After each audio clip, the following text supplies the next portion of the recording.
తుఫాను తీరం వైపు దూసుకొస్తోందని మంత్రి కొల్లు రవీంద్ర చెప్పారు. జిల్లాల్లో కంట్రోల్ రూమ్లు ఏర్పాటు చేసినట్లు చెప్పారు. 164 పునరావాస కేంద్రాలు సిద్ధం చేస్తామన్నారు. మండలాల వారీగా అధికారులకు ఆదేశాలు వెళ్లాయంటున్న మంత్రి కొల్లు రవీంద్రతో మా ప్రతినిధి Abdul Yakub face to face.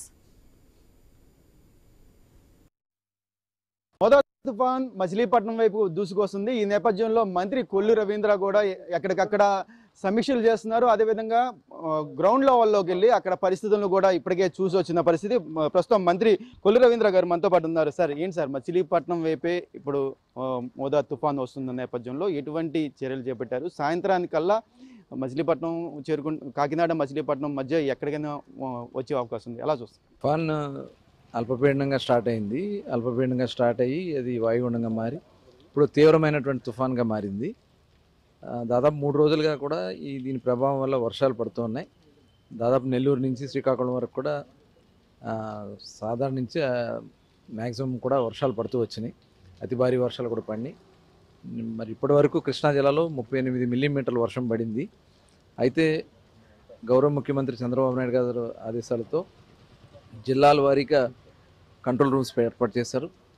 జిల్లా నుంచి మండలాల వారీగా కూడా కంట్రోల్ రూమ్ ఏర్పాటు చేసి ఈ కృష్ణా జిల్లాలో 26 మండలాలకు కూడా అధికారులను అప్రమత్తం చేయడం జరిగింది.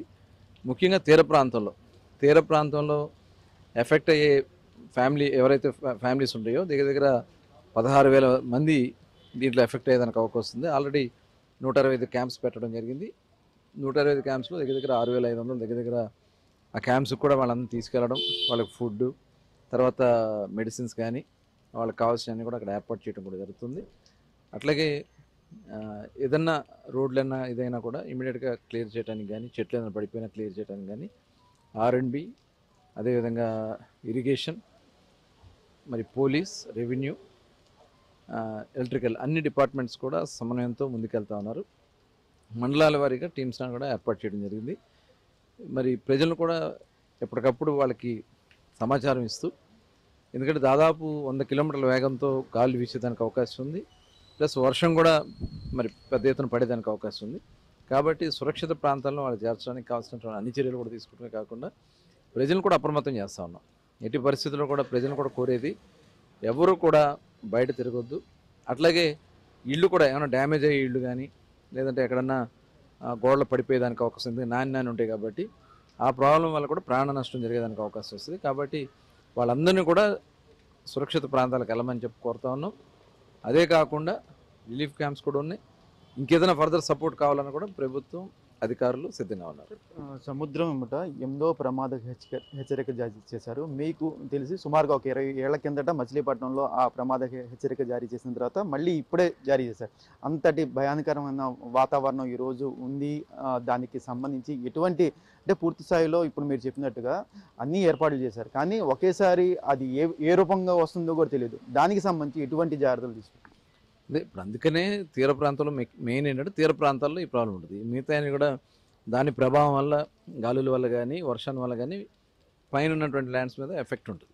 కానీ తీర ప్రాంతంలో ఇది వచ్చినప్పుడు, ఉప్పెన వచ్చినప్పుడు ఆ ప్రభావం అంతా కూడా తీర ప్రాంత గ్రామాల మీద ఉంటుంది. కాబట్టి ముందు వాళ్ళకి రిలీఫ్ చేయాల్సిన అవసరం ఉంది. వాళ్ళని రెస్క్యూ చేసి ఇమ్మీడియట్గా వాళ్ళందరూ కూడా అక్కడి నుంచి తీసుకొచ్చి విలేజెస్లో నుంచి ఖాళీ చేయించడానికి ప్రయత్నాలు చేస్తారు. అధికారులందరూ కూడా ఫీల్డ్లోనే వర్క్ చేస్తున్నారు. దగ్గర 18,000 మంది కృష్ణా జిల్లాలో వర్క్ చేస్తున్నారు. అంటే కొంతమంది మీరు చెప్పినప్పటికీ కొంతమంది ఇంకా అక్కడే ఉన్నారు, ఇంకా బయట రాని పరిస్థితి. వాళ్ళ పరిస్థితులు ఏంటి? అదే వాళ్ళందరూ కూడా ఇప్పుడు సురక్షితంగా 16,000 మంది అప్రాక్సిమేట్గా మనం వేసుకున్నాం. 6,000 మంది ఆల్రెడీ ఉన్నారు. ప్రతి వ్యక్తిని కూడా మానిటర్ చేస్తున్నారు.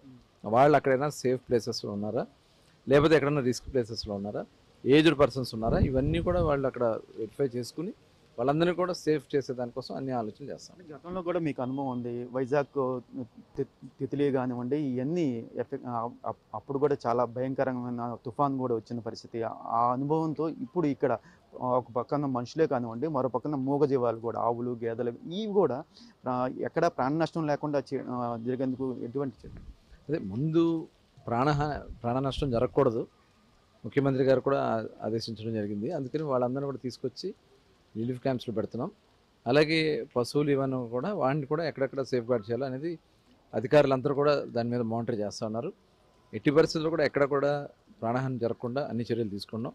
ఎందుకంటే ఇది తుఫాను కొంత కాకినాడ సైడ్ వెళ్తుందని చెప్పి కొంచెం ప్రచారం ఉన్నా అది ఎనీ టైం ఎలా అయినా మారచ్చు. ఇది ఓవరాల్గా పూర్తిగా ఉదయం నుండి మంత్రి స్వయంగా మచిలీపట్నం సరౌండింగ్లో ఎక్కడ మండలాల్లో కూడా ఆయన స్వయంగా వెళ్ళడం జరిగింది. అక్కడ పునరావాస కేంద్రాల్లో భోజన ఏర్పాట్లు కూడా చెక్ చేయడం అయితే జరిగింది. ఈ నేపథ్యంలో ఈరోజు నైట్ ఎటువంటి పరిస్థితులు ఉంటాయి, దానికి తగ్గట్టుగానే అన్ని ఏర్పాట్లు చేశామని కూడా చెప్తున్నారు మంత్రి కొల్లు రవీంద్ర. ఇది ప్రస్తుతం ఉన్న అప్డేట్. కెమెరా పర్సన్ కిషోర్తో యాకూబ్, మచిలీపట్నం.